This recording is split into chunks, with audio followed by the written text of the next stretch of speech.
अस्सलाम वालेकुम बच्चों, आज मैं आपको फ्राइडे स्पेशल स्टोरी सुनाऊंगी। एक खूबसूरत से गांव में एक प्यारी बच्ची ईमान अपने माँ बाप के साथ रहती थी।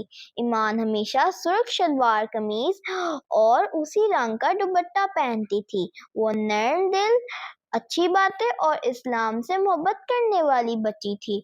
हर जुम्मे के दिन ईमान की अम्मी सब्ज रंग का दुपट्टा ओढ़ती और कुरान पाक की तिलावत करती। एक दिन ईमान ने पूछा, अम्मी जुम्मे का दिन इतना खास क्यों होता है? अम्मी मुस्कुराई और बोली, बेटा जुम्मा हफ्ते का सबसे अहम दिन है। इस दिन अल्लाह ताला हम पर ज्यादा बरकतें नाजिल करते हैं।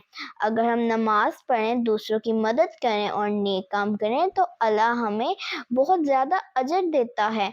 ईमान खुश हो गई और बोली, तो आज मैं बहुत सारे अच्छे काम करूंगी।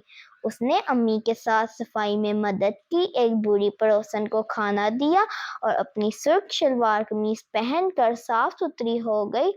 फिर वो अम्मी के पास बैठकर सूरह मुल्क की तिलावत सुनती रही। थोड़ी देर बाद अब्बू मस्जिद से वापस आए और बोले, माशाअल्लाह ईमान, तुमने जुम्मे को वाकई बरकतों वाला दिन बना दिया। ईमान मुस्कुराकर बोली, अल्हम्दुलिल्लाह, मुझे जुम्मा बहुत पसंद है। तो बच्चों, हमें इस कहानी से ये सबक मिलता है कि जुम्मा बरकतों का दिन है। नेक काम करें, नमाज पढ़ें और दूसरों की मदद करें। बाय द वे, मेरे चैनल को सब्सक्राइब करना मत भूलना।